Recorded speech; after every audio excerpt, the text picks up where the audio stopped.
Thank you, Senator. We have a big difference of opinion, but I just want to go back to what the Supreme Court said about preclearance. Not that it was unconstitutional in striking it down in Shelby County, but that it wasn't needed anymore.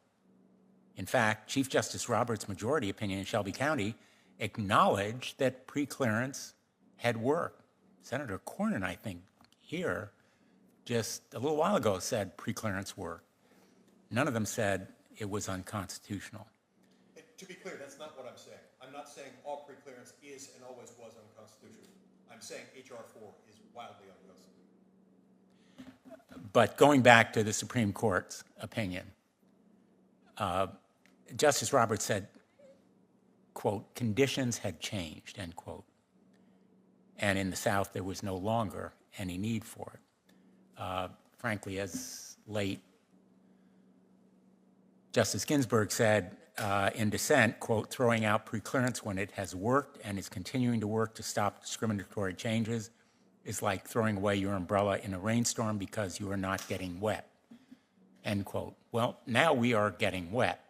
In fact, in the wake of Shelby County, numerous states rushed to pass restrictive laws that restricted access to the ballot that had previously been blocked through the preclearance process, including stricter voter ID laws, restrictions on early and absentee voting, and elimination of voter registration opportunities. So I'd like to ask Ms. Nelson, because you've litigated around the country, what has been your experience in the wake of the Shelby County decision? What have you seen?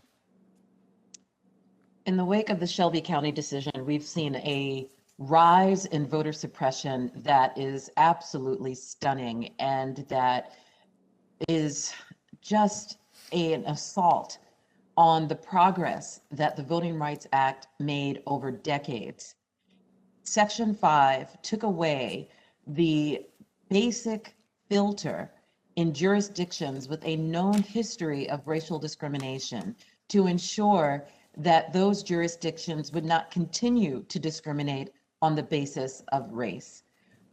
We clearly do not agree with the outcome of the Shelby County decision, but it must be reiterated that the Shelby County decision was very clear on the point that Section 5 is constitutional.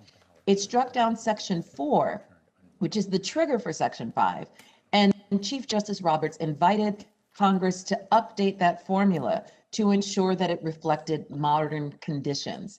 That is exactly what the Voting Rights Advancement Act does. It updates the Voting Rights Act with modern conditions and questions about jurisdictions and findings, not allegations, actual findings of discrimination and concessions of discrimination to ensure that only those jurisdictions that continue to discriminate on the basis of race are subject to federal preclearance.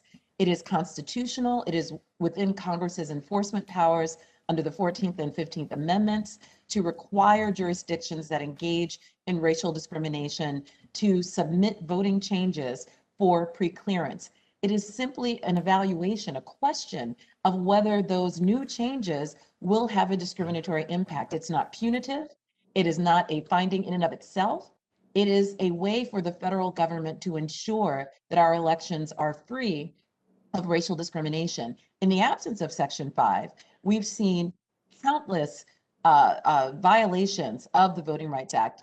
The same day that the Shelby decision came down, the state of Alabama, the state of Texas resurrected voting laws that had been found to be discriminatory under Section 5. They resurrected them and began the process of implementing them.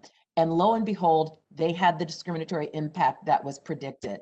We've seen copycat legislation following the end of Section 5. And we've been litigating furiously to try to beat those discriminatory laws back. But litigation, as I mentioned before, is not a remedy because elections occur and elected officials are installed, and those those decisions that were made in a context of racial discrimination cannot be undone. And that's why it is imperative that this body move forward at the invitation of Chief Justice Roberts, and now at the invitation of the court based on its attempt to weaken Section 2 in Brnovich, that it move forward with clear legislation that is a mandate to protect the right to vote, both prophylactically and by strengthening Section 2. Thank you. I think you've made really very clearly a point that I think is paramount here, which is that our goal is to restore a preclearance process under Section 5, to restore Section 2 to what it was before it was eviscerated by Brnovich, and the John Lewis Voting Rights Advancement Act, which would accomplish those goals by amending the Voting Rights Act of 1965, is supported by a broad array of business, community leaders, and political officials. And to that end, I want to put into the record a letter that has been signed by 160 such companies, major companies in the country, urging passage of the John Lewis Voting Rights Advancement Act. That concludes my questions. Do you have any questions, Senator Cruz? Thank you, Mr. Chairman.